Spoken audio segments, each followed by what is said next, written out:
2 मिनिटं बाबा भूक खाली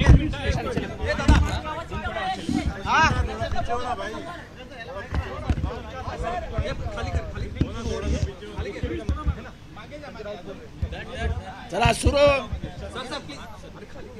रोल रोल सर आज आप लोग की बैठक हुई, बैठक में किन मुद्दों पर चर्चा हुई? अरे मराठीत सांगाल की नेमकं महाविकास आघाडीच्या जागा वाटपावर नेमकं काय सूत्र ठरलेलं आहे? बघा, महाविकास आघाडी अत्यंत मजबूत आणि एकसंघ आहे हे आपण पाहिलं असेल. आमच्या प्रत्येकाच्या चेहऱ्याकडे पहा, आम्ही प्रसन्न मुद्रेने बाहेर आलेलो हसत हसत हसत हसत. सकाळी 11 वाजता आम्ही बैठकीला बसलो. आत्ता जवळजवळ 7 वाजत आलेले आहे आणि ह्या संपूर्ण काळामध्ये आमची सविस्तर चर्चा झाली. काँग्रेस पक्षाचे प्रदेशाध्यक्ष नानासाहेब पटोले, बाळासाहेब थोरात, माननीय श्री अशोकराव चव्हाण, त्यानंतर राष्ट्रवादी काँग्रेसतर्फे वर्षाताई गायकवाडसुद्धा उपस्थित होत्या. राष्ट्रवादी काँग्रेसचे प्रदेशाध्यक्ष जयंतराव पाटील, जितेंद्र आव्हाड, शिवसेनेकडून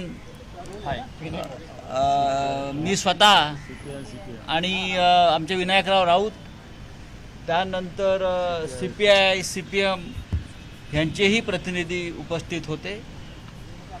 48 जागांवर व्यवस्थित चर्चा झाली आणि मी या क्षणी इतकंच सांगेन, जागा वाटप अत्यंत सुखरूप आणि सुरळीत पार पडलेलं आहे. महाविकास आघाडी आगे देखील और आगे जाएगी. अत्यंत सुरक्षित अशा तऱ्हेनं महाविकास आघाडी काम करते. काहीही कोणाला चिंता करण्याचं कारण नाही. काही लोक जेव्हा पाण्यात घालून बसले असतील त्यांना आपल्यातर्फे माझा संदेश आहे की सगळं काही ठीक आहे आणि आम्ही 30 तारखेला परत बसतो. माननीय प्रकाश आंबेडकरजी म्हणजे वंचित बहुजन आघाडी यांच्याबरोबर आमचा कालपासून व्यवस्थित सुसंवाद सुरू आहे. आज सकाळीसुद्धा आम्ही त्यांना आमच्याकडून दुसरं निमंत्रण पाठवलेलं आहे, त्यांना ते मिळालं आहे. त्यानंतर प्रकाश आंबेडकरजी आणि आमच्या सगळ्या नेत्यांचं चर्चा झाली आणि 30 तारखेच्या बैठकीत ते सामील होत आहेत.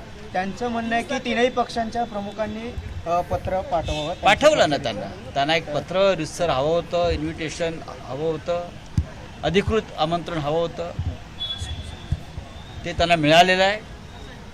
त्यानंतर आमच्या सगळ्या लोकांशी, प्रमुख लोकांशी त्यांच्याशी चर्चा झाली दूरध्वनीवर. दिल्लीतल्या नेत्यांनीही त्यांच्याशी चर्चा केली आणि ते समाधानी आहे. वंचित बहुजन आघाडी हा महाविकास आघाडीचा एक महत्त्वाचा मित्रपक्ष आहे, घटक पक्ष आहे, तो राहील आणि भविष्य काळामध्ये आम्ही सगळे माननीय प्रकाश आंबेडकर यांच्याबरोबर काम करू. कारण जी आमची भूमिका आहे, या देशातली लोकशाही वाचायला पाहिजे. संविधान, ज्या संविधानाची चिरफाड सुरू आहे, संविधान वाचवायला हवं आहे, हुकुमशाही विरुद्ध लढायला हवं आहे, मोदींची एकाधिकारशाही रोखायला पाहिजे.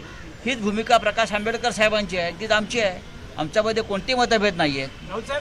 प्रकाश आंबेडकरांप्रमाणे राजू शेट्टी यांच्याशीही काही चर्चा झाली? राजू शेट्टी यांच्याशी सुद्धा व्यवस्थित चर्चा सुरू आहे आणि मला असं वाटतं पुढल्या 1-2 दिवसामध्ये फार तर 30 तारखेपर्यंत संपूर्ण निर्णय होतील. या महाविकास आघाडीमध्ये शिवसेना, काँग्रेस आणि राष्ट्रवादी काँग्रेस किती जागा लढवणार? बघा, हा जो तुम्हाला जे काय तुमचा फॉर्म्युला आहे ना, त्या फॉर्म्युलावर जाऊ नका. प्रत्येक जागा ही प्रत्येक पक्षाची म्हणजे महाविकास आघाडीची आहे आणि आम्ही काँग्रेसला मिळालेली जागा शिवसेनेची आहे किंवा राष्ट्रवादीची आहे असं मानतो. राष्ट्रवादीची जागा शिवसेनेची असं मानतो आणि 3ही पक्ष नाही तर वंचितसह आम्ही सगळे एकत्र काम करून 48 जागा जिंकण्याचा आमचा निर्धार आहे. आप बोलिए अभी किस तरह की बैठक हुई, किन मुद्दों पर चर्चा हुई? देखिए, ये बैठक महाविकास आघाड़ी की हुई है, इंडिया ब्लॉक की हुई है और ये खास करके महाराष्ट्र के सीट शेयरिंग के मामले में चर्चा हुई और बहुत ही अच्छी तरीके से चर्चा हुई. कांग्रेस के तरफ से, राष्ट्रवादी कांग्रेस के तरफ से, शिवसेना की तरफ से सभी वरिष्ठ नेता यहाँ उपस्थित हैं. आपने देखा होगा प्रकाश आंबेडकर जी से हमारी बातचीत हो गई, दिल्ली के नेताओं से भी यहाँ से बातचीत हो गई, 48 सीट पर चर्चा हुई और सीपीआई सीपीएम उनसे भी चर्चा हुई। 30 तारीख को हम वापस बैठने वाले हैं, लेकिन एकदम ठीक ठाक सब चल रहा है। चलिए, सीटों का बंटवारा ठीक ठाक हो रहा है, हमारे में कोई मतभेद नहीं है। दोन जागांची मागणी केली. कोणी? CPI ने 2 जागांची मागणी केली, शिर्डी आणि परभणी. चर्चा होईल ना, चर्चा होईल की प्रत्येक आमच्या घटक पक्षाच्या भूमिकेवर चर्चा होईल. नितीश कुमार क्या है नीतीश जी का? नीतीश कुमार छोड़ के जा सकते हैं क्या? ऐसी चर्चा है। नीतीश कुमार छोड़कर नहीं जा रहे हैं। नीतीश कुमार मजबूती से इंडिया ब्लॉक के एक स्तंभ है और हमारे साथ रहेंगे, हमें पूरा विश्वास है।